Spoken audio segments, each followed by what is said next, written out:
अस्सलामुअलैकुम। Home HD channel के साथ मैं हूं डॉक्टर अतरूबा इस्माइल और मैं आप सबको दी वुमेन हेल्थ शो में खुशामदीद कहती हूं। आज हम बात करेंगे ट्विन प्रेगनेंसी पर कि जुड़वा हमल क्या होता है और इसकी कौन कौन सी इकसाम है, यानी किस किस किस्म के जुड़वा हमल हो सकते हैं, इसका माँ और बच्चे पर क्या असर है और इसकी कॉम्प्लिकेशंस क्या हो सकती हैं आगे चलकर, और डिलीवरी कैसे हो, नॉर्मल डिलीवरी पॉसिबल है जुड़वा बच्चों के साथ या हर दफ़ा ऑपरेशन ही होना है। आज हम इस टॉपिक पर बात करेंगे, तो आप लोग सब प्लीज़ इस वीडियो को एंड तक लाजमी देखिएगा। तो ट्विन प्रेगनेंसी की अगर मैं बात करूं, एक से ज़्यादा हमल अगर हो जाते हैं उसको हम ट्विन प्रेगनेंसी या जुड़वा हमल कहते हैं। अब उसकी किस्में कितनी हैं? दो इकसाम होती हैं। उसमें एक होता है आइडेंटिकल ट्विन, एक होता है नॉन आइडेंटिकल या फ्रेटर्नल ट्विन्स भी हम उनको कहते हैं। अब आइडेंटिकल ट्विन्स हम किन को कहते हैं कि जब भी एक अंडे में स्पर्म मिलता है आके और उससे अगर दो बच्चे बन जाएं, एक ही अंडे में जाइगोट बना, फर्टिलाइजेशन हुई और उसमें दो एम्ब्रियो बन गए या दो बच्चे बन गए, तो उनमें क्योंकि जेनेटिक मटेरियल एक जैसा है तो उसमें लाइकली पॉसिबिलिटीज़ होती हैं कि ये आइडेंटिकल ट्विन होंगे। इसमें सेक्स भी सेम होता है, यानी दोनों या तो मेल बच्चे होंगे या दोनों फीमेल्स होंगी, तो ये आइडेंटिकल ट्विन है। अब नॉन आइडेंटिकल ट्विन में क्या होगा, जो दो अंडे आके फिर दो अलग अलग बच्चे बन रहे हैं, उसमें आपका सेक्स भी चेंज हो सकता है, डिफरेंट होगा लेकिन सेम भी हो सकता है, पर इसमें बच्चे बिल्कुल एक जैसे नहीं होंगे, आइडेंटिकल नहीं होंगे, पूरे फीचर्स चेंज होंगे और सारा अंदर जो जेनेटिक मटेरियल है वो भी सेम नहीं होगा। तो ये नॉन आइडेंटिकल ट्विन्स हैं। अब जो ट्विन्स का रिस्क कितना है, हर 200 में से 2 या 3 ख़वातीन को ये रिस्क होता है या वो रिस्क पर होती हैं कि उन्हें जुड़वा हमल हो सकता है। अब उसमें जो आइडेंटिकल ट्विन का रिस्क है वो हर 1000 खातून में से, यानी 1000 में से 2 या 3 ख़वातीन की शरह ऐसी है जिनको आइडेंटिकल ट्विन्स हो सकते हैं। अब आइडेंटिकल ट्विन्स हो गए, ये कौन सी ऐसी ख़वातीन हैं, ये कौन सी ऐसी वजूहात हैं जिनके बिना पर आपके जुड़वा बच्चे हो सकते हैं। अब सबसे मेन इम्पॉर्टेंट है जेनेटिक्स, यानी जीन्स में अगर आपकी फैमिली हिस्ट्री चल रही है कि जुड़वा आपके ख़ानदान में जुड़वा बच्चे हैं, आपके वालिदैन के जुड़वा बच्चे हुए, आपके कोई जुड़वा बहन भाई मौजूद हैं, या आप खुद एक ट्विन प्रेगनेंसी की आप वो हैं कि आप खुद आपका कोई जुड़वा बहन भाई मौजूद है, उसमें आपको चांस है, उसमें ये बहुत स्ट्रॉन्ग पॉसिबिलिटी है कि अब आपके भी जुड़वा हमल हो सकते हैं। इसके अलावा एडवांसिंग एज, बढ़ती उम्र, अगर आपकी देर से शादी हो रही है और या बहुत देर तक आपने कॉन्ट्रासेप्शन रखी है और अब आप बेबी प्लान कर रहे हैं और आपकी उम्र 35 साल तक है और इस टाइम क्योंकि कभी कभी ऐसा होता है महीने में एक से ज़ायद अंडे बन रहे होते, तो इसमें आपको रिस्क है कि आपको जुड़वा प्रेगनेंसी हो सकती है, यानी 2 हमल हो सकते हैं। इसके अलावा क्या होगा कि अगर आपको हार्मोनल इम्बैलेंस चल रहा है, अब हार्मोनल इम्बैलेंस के रीज़न डिफरेंट हो सकते हैं, जैसे मैंने बात की एडवांसिंग एज है, ये आपका वज़न ज़्यादा है, जितना ज़्यादा BMI होगा, वज़न ज़्यादा होगा, हार्मोनल इम्बैलेंस होगा, इसमें भी रिस्क है कि आपकी ट्विन प्रेगनेंसी हो सकती है।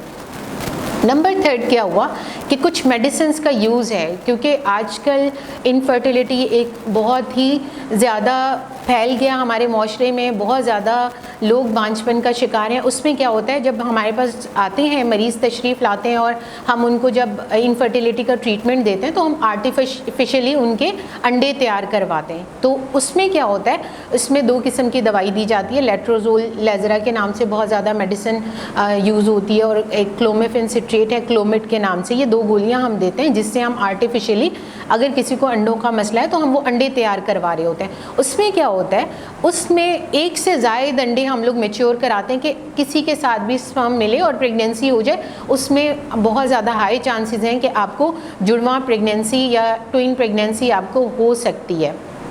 नंबर 3, जैसे जैसे आपकी एडवांसिंग प्रेगनेंसीज़ होती जाएंगी, जैसे किसी खातून को 4 बच्चे 5 बच्चे हो चुके हैं, अब 6ठा 7वां हमल उनकी ट्विन प्रेगनेंसी हो सकती है। ये सारे वो रीज़न्स थे जिसमें आपको ट्विन प्रेगनेंसी का रिस्क है। हाँ, अगर किसी खातून के पहले एक दफ़ा जुड़वा बच्चे पैदा हो चुके हैं, अब नेक्स्ट प्रेगनेंसी में भी चांस है, बहुत ज़्यादा चांस है कि उनको भी ट्विन प्रेगनेंसी हो सकती है। अब जुड़वा अगर हमल है उसका माँ और बच्चे पर क्या असर होगा। पहले मैं डिस्कस कर लेती हूँ माँ पे क्या असर होगा।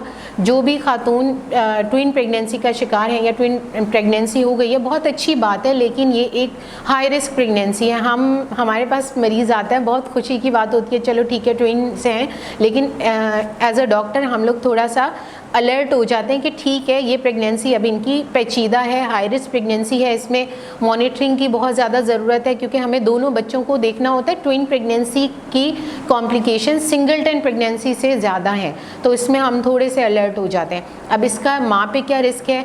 अगर आपके पहला जो फर्स्ट ट्राइमेस्टर है उसमें नॉर्मली जैसे प्रेगनेंसी की वजह से हार्मोन्स ऐसे होते हैं, उसमें खातून को उल्टी मतली की जो शिकायत होती है, थकावट होती है, जी घबराना, तो ये अगर आपकी ट्विन प्रेगनेंसी है तो आपको ये सारी अलामात ज़्यादा हो सकती हैं। आपको बहुत ज़्यादा उल्टियाँ हो सकती हैं, मतली बहुत ज़्यादा रह सकती है, आपका वज़न बहुत ज़्यादा कम हो सकता है। लेकिन अगर किसी खातून की ट्विन प्रेगनेंसी है, उनको बहुत ज़्यादा उल्टी है, तो आप डॉक्टर से लाजमी रुजू कीजिए, क्योंकि अगर आपको पानी की कमी हुई या आपके अंदर नमकियात की कमी हुई तो उसका बच्चों पर भी असर पड़ सकता है और आपके लिए भी डेंजरस है।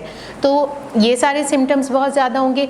फर्स्ट ट्राइमेस्टर के बाद अगर आप सेकेंड ट्राइमेस्टर में लैंड कर जाती हैं और सब कुछ सही रहता है, इसके अंदर ये हो सकता है कि आपको ब्लड प्रेशर का रिस्क बहुत ज़्यादा है। ट्विन प्रेगनेंसी में अगर आपके पहला ही हमल है और पहले ही ट्विन प्रेगनेंसी है, उसमें आपको ब्लड प्रेशर का रिस्क बहुत ज़्यादा बढ़ जाता है। ब्लड प्रेशर बढ़ा तो उसकी कॉम्प्लिकेशन माँ पे भी बहुत ज़्यादा है, बच्चे पर भी बहुत ज़्यादा है। ये मैं अपनी पिछले प्रोग्राम में डिस्कस कर चुकी हूँ कि ब्लड प्रेशर के हामला खातून पर क्या असरात हैं। आप प्लीज़ अगर किसी खातून को ये मसला है, आप वो वीडियो भी देख सकते हैं। अच्छा, ब्लड प्रेशर का मसला हो गया। थर्ड नंबर पर शुगर्स, अगर क्योंकि इंसुलिन रेजिस्टेंस बहुत ज़्यादा बढ़ जाती है, प्लेसेंटा मौजूद है, 2 बच्चे मौजूद हैं पेट में माँ के लिए भी, तो इसमें आपको शुगर होने का रिस्क बहुत ज़्यादा है। अगर आपकी बर वक्त तशखीस नहीं होती है और वही जो ट्विन प्रेगनेंसी के साथ हामला खातून है वो सारी चीज़ें मीठी चीज़ें इस्तेमाल करी हैं, शुगर का इंटेक बहुत ज़्यादा है, तो उसमें बहुत रिस्क है कि शुगर लेवल बढ़ सकते हैं और उसके भी मज़ीद कॉम्प्लिकेशन बच्चों पर हो सकती है।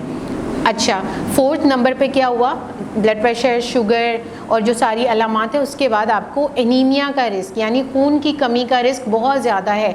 हम सप्लीमेंट्स बहुत ज़्यादा देते हैं, ट्विन प्रेगनेंसी में बहुत सारी ख़वातीन फॉलो नहीं कर रही होती हैं, तो उनमें क्या होता है कि खून की कमी बहुत ज़्यादा हो जाती है। हम लाजमी 28वें हफ्ते पे खून का टेस्ट करवाते हैं CBC ये देखने के लिए कि आया खून की कमी है या नहीं। कई दफ़ा खातून जिनका शुरू में बहुत अच्छा HB यानी खून की मिकदार बहुत अच्छी होती है, 7वें महीने तक आते आते, क्योंकि दोनों बच्चों को ब्लड सप्लाई जा रही है, दोनों बच्चों को खुराक मिल रही है, दोनों बच्चे अंदर परवान चढ़ रहे हैं, तो उसमें खून की कमी का रिस्क बहुत ज़्यादा है। अच्छा, वो एक ये मसला हो गया। उसके बाद खातून की नॉर्मल डिलीवरी अगर पॉसिबिलिटी लाइकली कम होती हैं ट्विन प्रेगनेंसी में, अगर बच्चे उल्टे हैं, बच्चों में कोई मसला है, साथ में ब्लड प्रेशर शुगर का कोई रिस्क आ गया, तो उसमें यह है कि एक ऐसी खातून को ऑपरेशन का रिस्क बहुत ज़्यादा है, और ऑपरेशन के दौरान या ऑपरेशन के बाद माँ में खून छूटने का रिस्क बहुत ज़्यादा होता है, क्योंकि जुड़वा बच्चे पेट ज़्यादा बड़ा होता है, यूट्रस का साइज़ बहुत बड़ा होता है, ओवर डिस्टेंडेड यूट्रस होता है, तो उसको सुकड़ने में मसला होता है, उसमें भी खून की ज़्यादती हो सकती है। डिलीवरी के टाइम PPH में मरीज़ जा सकती हैं। तो ये वो सारे रिस्क थे जो ट्विन प्रेगनेंसी के साथ माँ को होंगे। अब मैं बात करूँगी कि बच्चों पे क्या असरात हैं। अगर ट्विन प्रेगनेंसी है, उनमें फर्स्ट ट्राइमेस्टर में मिसकैरेज का रिस्क बहुत ज़्यादा है। ट्विन प्रेगनेंसी में बहुत दफ़ा ऐसा होता है एक ट्विन वैनिश हो जाता है। शुरू में आपको डॉक्टर ने बताया कि ठीक है जुड़वा हमल है, आप जब तीसरे महीने चौथे महीने में अल्ट्रासाउंड करवाने गए तो पता चलता है एक बच्चे की धड़कन नहीं आई है, एक बच्चा वहीं ख़त्म हो गया है, सैग नज़र ही नहीं आ रहा, अब एक सिंगलटन प्रेगनेंसी हो गई है, तो ये भी रिस्क होता है। सेकंड नंबर पे एनॉमलीज़ का रिस्क कि इसमें 7 to 8% ज़्यादा बनावटी नुक्स के इम्कानात होते हैं जुड़वा बच्चों में एक के मुकाबले में, तो एनॉमली स्कैन इसमें बहुत ज़रूरी होता है। उसके बाद अगर इस मसले से भी निकल आए हैं तो उसके बाद होता है ग्रोथ पे बहुत ज़्यादा असर पड़ता है। अगर अव्वल नाल एक ही है, एक ही अव्वल नाल से दोनों बच्चों को सप्लाई जा रही है, तो इसमें ये रिस्क होता है कि एक बच्चा कमज़ोर हो सकता है, एक बहुत ज़्यादा बड़ा हो सकता है, एक को पानी कम हो सकता है, एक को ज़्यादा हो सकता है। वो फिर फर्दर कॉम्प्लिकेशन है जो बच्चों पर हो रही होती है ट्विन प्रेगनेंसी की। इसके अलावा इसमें सबसे ज़्यादा जो परेशानी की बात होती है कि बिल्कुल 35 हफ्ते के बाद, 35 हफ्ते के बाद जब आपका 8वां महीना ख़त्म होने पे होता है और नवा शुरू हो रहा होता है, कई दफ़ा ऐसा होता है ये जो ग्रोथ का मसला चलते चलते एक जो बच्चा होता है उसकी धड़कन खुदा न खास्ता ख़त्म भी हो जाती है, IUD बेबी एक हो जाता है और एक रहता है, फिर हमें उस एक को भी डिलीवर करवाना पड़ता है। एक ये रिस्क हो गया। इसके अलावा इसमें आपको प्री टर्म डिलीवरी के रिस्क बहुत ज़्यादा हैं, क्योंकि जुड़वां बच्चे हैं, जैसे ही हमल एक 9 महीने की मुद्दत तक पहुंचा, अल्लाह ताला की तरफ से 9 महीने तक वो फैला, उसके बाद क्या होता है उसमें दर्द शुरू हो जाते हैं। खातून को दर्द शुरू हुए तो जो बच्चे हैं वो कमज़ोर पैदा हो सकते हैं, उनमें बच्चों की जो सांस लेने की रफ्तार तेज़ हो सकती है, क्योंकि फेफड़े अगर मजबूत नहीं है और जल्द पैदाइश हो गई है तो बच्चों को NICU में दाखिला, नर्सरी में दाखिला, और अगर बहुत ज़्यादा कॉम्प्लिकेशन है, बच्चा बहुत ज़्यादा सिक है तो वेंटिलेटर की ज़रूरत भी पेश आ सकती है। तो ये सारे वो रिस्क थे जो बच्चों पर होंगे। तो जो भी खातून ट्विन प्रेगनेंसी जिनको है, मेरी उनसे ये रिक्वेस्ट है आप अच्छा अपना एंटीनेटल चेकअप बर वक्त करवाइए, ताकि अगर कोई कॉम्प्लिकेशन खुदा न खास्ता हो रही है तो उसकी तशखीस हो सके, आपका बर वक्त इलाज हो सके। हमेशा जो जुड़वां बच्चे हैं इनका टर्शरी केयर में नाम लिखना ज़रूरी है, क्योंकि आपको एंड टाइम पे ऑपरेशन की ज़रूरत भी पेश आ सकती है, आपको ICU की ज़रूरत पेश आ सकती है, आपकी अगर खून की बहुत ज़्यादा कमी है आपको खून की बोतलें चढ़ाने का मसला हो सकता है। इसके अलावा आपके बच्चों को NICU की फैसिलिटी, आप उस जगह पे नाम लिखवाइए जहाँ NICU की फैसिलिटी अवेलेबल है, उसी जगह पे आप अपना नाम बुक करवाइए। अच्छा, अब बात करते हैं कि जुड़वां बच्चों के साथ नॉर्मल डिलीवरी पॉसिबल है या नहीं। अगर ये आपका पहला हमल है और उसमें आपको ना ब्लड प्रेशर का मसला, ना शुगर का मसला, ना अव्वल नाल का मसला, यानी हर चीज़ बहुत स्मूथ और बिल्कुल ठीक ठाक चल रही है, बच्चे दोनों ठीक हैं, बच्चों की पोजीशन आखिरी टाइम तक सीधी है, यानी दोनों के बच्चों के सर सीधे हैं, आपको खुद से दर्द शुरू हो गए हैं, तो इसमें आपकी पॉसिबिलिटी है एक्सपर्ट गायनाकोलॉजिस्ट के पास कि वो आपको नॉर्मल डिलीवरी से दोनों बच्चे पैदा ईजीली करवा सकती हैं। ऑल्दो कॉम्प्लिकेशन ज़्यादा हैं इसमें, इसीलिए बात मैंने की कि एक्सपर्ट गायनाकोलॉजिस्ट ही करवा सकती है, कोई नॉर्मल डॉक्टर या दाई आपका ऐसे नॉर्मल केस नहीं करवा सकती, उसमें कॉम्प्लिकेशंस का रिस्क बहुत ज़्यादा होता है। अच्छा, एक ये चीज़ हो गई। अगर तो आपका दूसरा तीसरा हमल है और उसमें आपको ट्विन प्रेगनेंसी है, सब कुछ सही चल रहा है, वो भी नॉर्मल डिलीवरी इजीली पॉसिबल है।